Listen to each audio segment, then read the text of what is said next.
You're listening to an Airwave Media Podcast. Get cash for clothes at Plato's Closet in North Charleston and West Ashley. It's so easy. Recycle, earn cash, repeat. We pay cash on the spot for your trendy, gently used clothing, shoes, and accessories. At Plato's Closet, we buy all seasons, all day, every day. It's time to clean out your closet and cash in. Bring in your denim, graphic tees, athletic wear, shoes, handbags, and more. Sell your styles to Plato's Closet for cash. Then, do it again. Plato's Closet, located in West Ashley on Sam Rittenberg Boulevard and North Charleston on Rivers Avenue.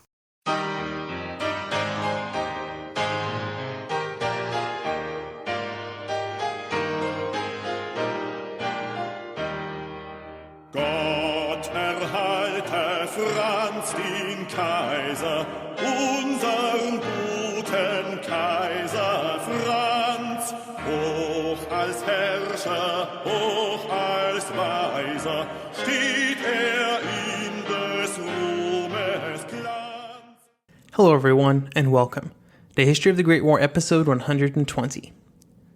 This week, thanks goes out to Peter and Steven for becoming supporters of this podcast on Patreon, where they now gain access to special Patreon-only episodes, much like the one shared on this very feed last week. I hope everybody enjoyed it, and you can find out more information at patreon.com/History of the Great War.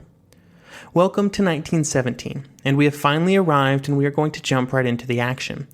Today we'll be discussing the 10th and 11th and last battles of the Isonzo. These would be the only two Italian attacks during 1917, and they would set the stage for what we'll be discussing during the next two episodes, the Battle of Caporetto.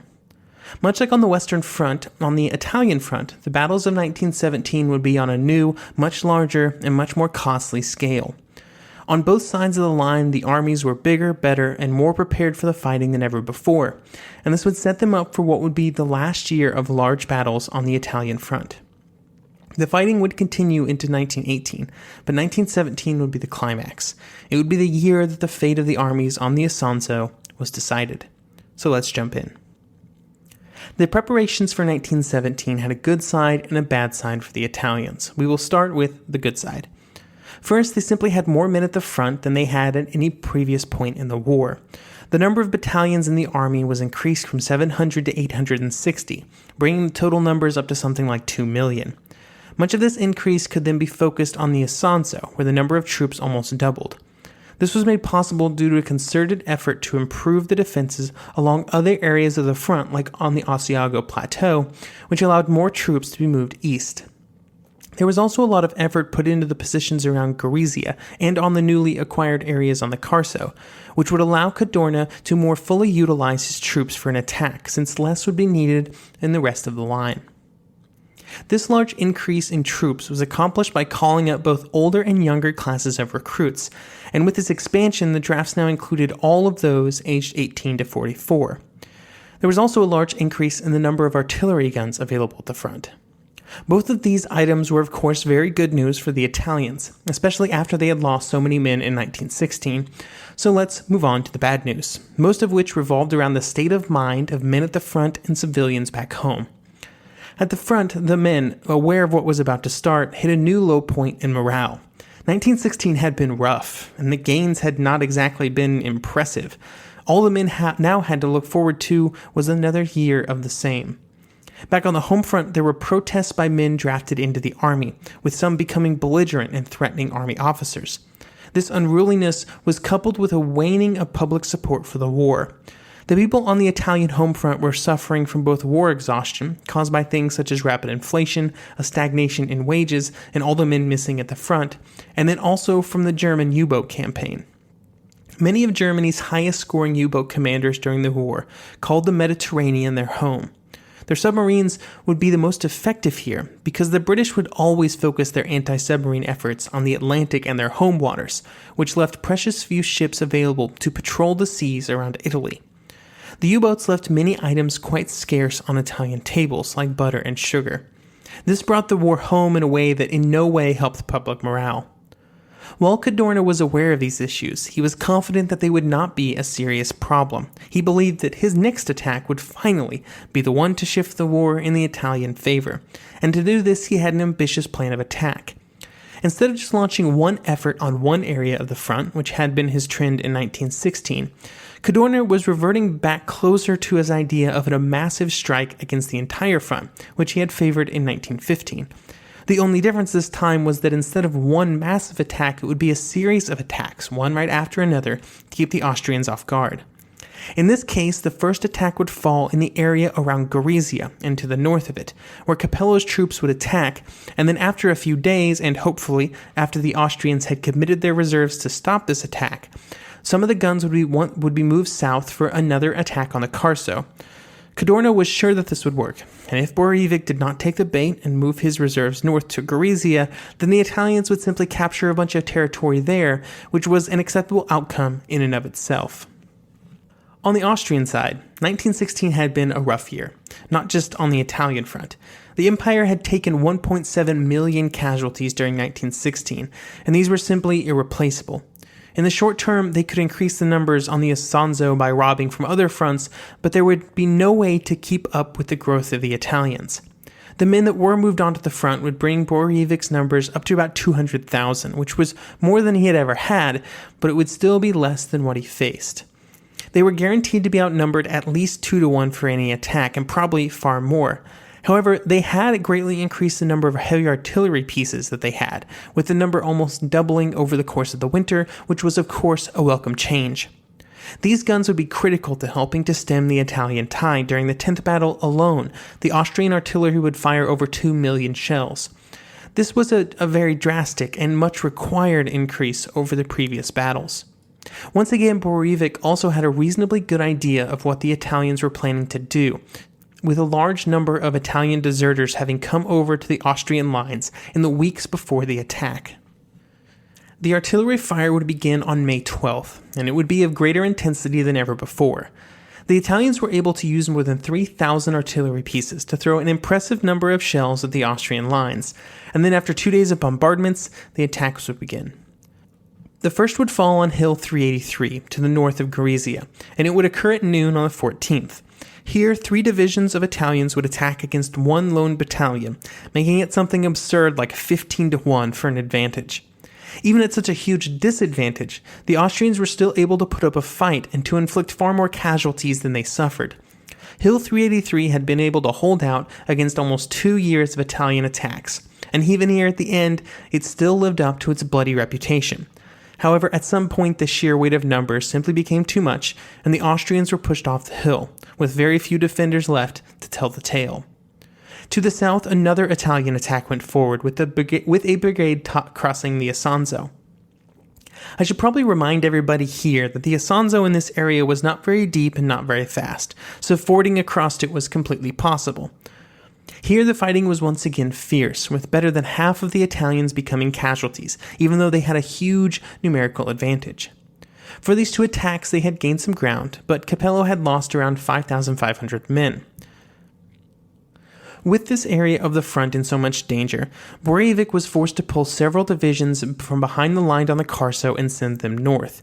These would not arrive in time to assist in the early days of the attack, because Borojevic initially believed that the attacks here were just diversions. However, he quickly changed his mind and started moving troops to the north, but they would not arrive until May the 18th. Cadorna, ever the optimist, was not expecting the level of casualties that were currently happening. He believed that the artillery he had arrayed and the manpower he possessed would combine for a quick and easy victory. Even though things were not going perfectly, he was still ready to stop Capello's attacks, to get ready to move the guns south. Now that he was in the thick of it, though, Capello did not like this plan. He wanted to keep going. However, to do this, he would need to keep the guns that he had, but he told Cadorna that if he could keep the guns, then he could capture Mount Vadis and Mount Santo. Both of these would be hefty prizes, if they could be captured, that is. So Cadorna was convinced to let him keep the guns for a little while longer. With all of the information we have now, looking back into the past, this was not the correct course of action. Borojevic had just reduced the number of troops he had on the Carso and rushed them north. This was the perfect time to shift everything to the south. However, Capello and Cadorna did not know this, and Capello was pretty good at talking his commander over to his side. With the decision made, Capello continued his attacks, with more gains made, albeit at a high price. On the 18th, the attacks on Mount Varus began, with several Italian divisions assaulting up the mountain. The last 250 meters of the assault were the hardest, being over completely open ground. The entire area was also inflated by Austrian machine guns, but on the good side, there was not much in the way of defenses, with no wire and very few intact trenches. If either of those had been present, they may have made the difference, but as it was, the Italians were able to capture the summit. This would be the limit of their advance, though, as remnants of various Austrian units were able to keep them from going any further. The attack on Mount Santo would begin on the 20th, and here the situation was much the same as on Varus. There was a massive artillery barrage followed by a large number of Italian troops throwing themselves up the slopes against a much smaller number of Austrians. However, the difference here would be the fact that the attack would be less successful, and while they were able to barely overrun the summit, they were then thrown back by one of those Austrian counterattacks. With Austrian reinforcements now arriving from the south and his own troops exhausted, Capello called a halt to the attack. Overall, the attacks here had been successful, if you measure success by territory captured, but the casualties for that territory were immense. However, the attacks by Capello had achieved another of his goals. He had caused Borovic to move many of his troops north, which should set him up for the attacks by the Italians to the south on the Carso, and we now move to the south to see how that attack went. It would not be until the 23rd that the southern artillery fire would begin. The goal of this attack was to continue to widen and deepen the salient created by the attacks during the 9th battle, and for the most of the day of the 23rd, the artillery would continue to fire towards this goal. The artillery would fire about 100,000 shells every hour for the hours between 6 a.m. and 4 p.m., which is 1 million shells all told. If you can imagine, these shells were falling on solid rocks and concrete, which just amplified their sound and impact. Almost no matter where you were along the Austrian front, one was hitting reasonably close every minute or so. On the 24th, the attack went forward, and then would do so again the next day.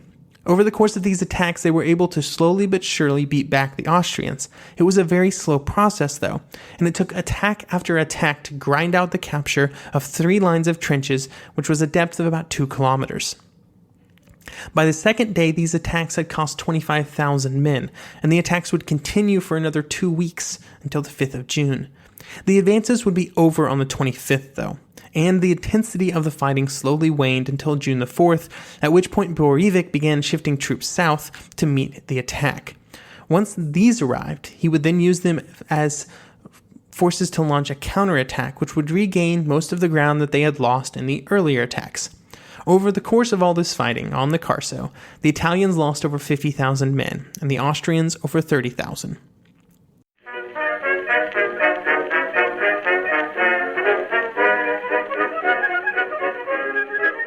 The one truth about human history is that change is inevitable. But the one thing that has never changed is that humans need food to survive. There are many ways to get that food, but one of the easiest ones is Factor. Factor delivers ready-to-eat meals right to your door. All you have to do is heat them up and dig in. In 2 minutes, you can be eating tasty keto or vegan options, or any of their 35 options that they have available every week. So you can choose maybe the cheesy garden herb chicken, maybe the Santa Fe green chili beef skillet, or perhaps the Caribbean spiced tofu. It is all delicious, and if you have a bit of a sweet tooth, Factor still has you covered with a wide range of snack and smoothie options. Chocolate mocha cheesecake, snickerdoodle macaroons. Any of that sound good?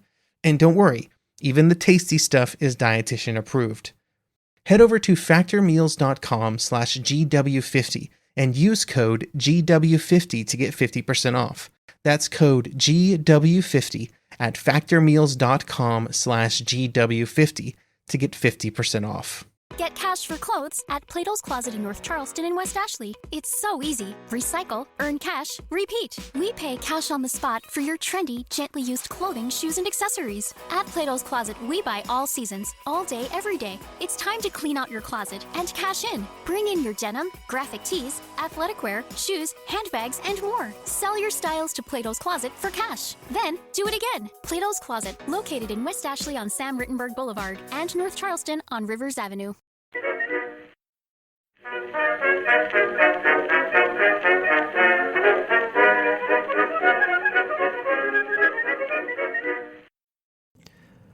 Overall, for the fighting of the 10th battle, the Italians would suffer 159,000 casualties and the Austrians 80,000. This included around 25,000 prisoners for both sides, a worrying trend that would continue for both armies. Even though they had suffered a large number of casualties and had lost some territory, Mark Thompson does a good job of discussing why the defense during the 10th battle was impressive in his book, The White War. Quote, a greatly outnumbered and completely multi-ethnic Habsburg force comprising Dalmatians, Ruthians, German Austrians, Hungarians, Romanians, Czechs, and Poles had repulsed the biggest Italian attack yet mounted. Austrian artillery fire was still accurate and effective against regiments that still advanced slowly over difficult terrain in compact masses. The Austrians, by contrast, used highly mobile assault forces, which proved their worth during counterattacks. End quote. Another bit of unrelated fighting would happen during the fighting on the Carso. Cadorna had been wanting to hit back at the Austrians on the Asiago basically since they launched their attacks in 1916, and he chose this moment to make it happen. The date for the attack was set for June the 20th, and to execute the attack, a brand new army was created, totaling about 300,000 men. However, intense fog would prevent the artillery from properly cutting the wire, and when the infantry went forward, in a torrential downpour no less, it was a disaster. The wire wasn't cut, the rain turned the area into a muddy quagmire, and the defenders were completely ready for the attack. Over the course of the action, the Italians would take another 25,000 casualties to gain precisely nothing. The military would have to call in favors with the Italian press to downplay the number of casualties suffered during all of these attacks, and they would also take the step of withholding the true numbers from the civilian government. Even with these failures, though, it did not stop them from wanting to launch more attacks, and Cadorna was already trying to figure out when he would start his next battle, the 11th. After the 10th battle, the Italian civilian government began to ratchet up the scrutiny on Cadorna. Even though he tried to keep the worst of the Italian failures from the government, enough information filtered back to them that they were growing concerned. It was still not reaching the point where these concerns and negative discussions resulted in actual action, though. Cadorna was still mostly unassailable, and he pretty much just ignored the political moves as much as possible. In his mind, he was frustrated with the politicians due to the fact that they were not taking the steps that he believed to be necessary to maintain discipline and obedience on the home front. This did not occupy too much of his time, though, because the most important item in front of him was to plan his next set of attacks. His goal was to launch another attack in August, since it would take that long to stockpile the resources that he believed to be necessary, which would include around 2 million artillery shells, and he would also use a new tactic in this attack as well. The fittest and best recruits had been selected and put into the 1st Assault Battalion. These men were then given intense and specialized training, and they were given better of everything: food, weapons, pay, you name it, they had it better than anybody else. They would be used in the attack as assault troops, and they would be called the Arditi, or the Daring Ones. This would be the debut of assault and infiltration tactics on the Italian front, although they had been used by other armies before, and would be used by other armies more effectively later. For the next attack, these assault troops would be joined by the largest set of Italian artillery so far. There would be 3,750 total guns against just 1,600 on the Austrian side. This would for the first time bring the Italian artillery roughly up to Western Front standards, at least in terms of density. The main effort would be on the Bensizza Plateau to the north of Gorizia, and Capello would command the Second Army, which would attack onto the plateau. This would require more of the river to be crossed, as well as an attack against the Austrian positions near the river. The hope was that they could capture all of the plateau, and then Capello would be able to swing his attack to the north to attack Tolmin from the south. By capturing the plateau, it was also hoped that they would unlock attacks on both Mount Santo and Mount San Gabriele. However, if the attacks on the Bensizza were not successful, then it would be pretty much impossible to attack these two objectives. Without the benefit of having Italians on the flanks of the mountains, the positions would simply be too strong. The Italians were going to do everything to make sure that they were able to take them, though, and they put in the work to map out almost every single Austrian position on the plateau to help make it happen. Facing these well-prepared, well-armed, and large Italian attacks would be just a single Austro-Hungarian division. It was not even a high-class division, but was instead one that had been recently moved in from the Eastern Front. While on that front they had been hit heavily by the Russians, and before that they had been hard hit by the Serbs in 1915. It had not been a good war for this Czech division, and their luck was not going to be any better against the Italians. When the Italians attacked, they fell upon this division, the Czech 21st Rifle Division, who were mostly just dazed and confused from the weeks of artillery that had hit them before the attack went forward. And while they were able to throw up some fire, at least on some areas of the front, in other areas they did not put up much resistance. For example, on the Italian 60th Division's front, they faced constant fire and resistance all day. However, on the 47th Division's front, resistance collapsed almost immediately. On this area of the front where the resistance collapsed, Italian engineers were already throwing pontoon bridges across the river in the early morning and were done by midday. For once, when these units got rolling, they were not quickly stopped. Over the next day, they continued forward up to 5 kilometers, pushing all the Austrian defenders, or at least those that were still alive, in front of them. They captured dozens of artillery pieces and 11,000 prisoners. In what was a complete coincidence, Emperor Karl was visiting the front when the attack was launched, and he, along with other members of Borovik's staff, were a moderating influence on Borivik and convinced him to fall back instead of sending more troops out to try and hold the line. This went against Borovik's normal tendencies, but in my mind was the correct move. So early on the 24th, with the Italians preparing to continue their advance, the Austrians withdrew. By the time that the retreat was all over, most of the Bensizza was in Italian hands, as well as Mount Santo. However, this retreat had saved many troops, and since they had retreated voluntarily without the Italians knowing, they were not instantly pressed by attackers, allowing them to take a breath and prepare for the next effort. Another focal point for the attack was against Mount St. Gabriel, a very important position that, if captured, would unlock much of the area between Bensizza and Gorizia. If the Austrians were able to hold on to it, though, the advances on the Bensizza would not be able to affect the front on a wider scale, because they would be bottled up to the north. Here the Italians arranged their largest guns, 420mm monstrosities. However, unlike when this type of gun was used against Liège in 1914, here it did not reduce the defenses on St. Gabriel enough. Therefore, when the Italians attacked, they found that there was simply nothing that they could do. Even after the artillery pounded on the Austrian lines for days, the defenders were still able to move out of their deep caverns and beat back the Italians. While everything wasn't going great on St. Gabriel, everywhere else things were going great. But now they were not prepared to capitalize. For once, though, the problem wasn't physical. The men were there at the front, the enemy was in disarray. They had just executed their largest retreat of the war. The Italians now had a chance to continue their attack, and now they had problems, both of which were mental mistakes by the leadership.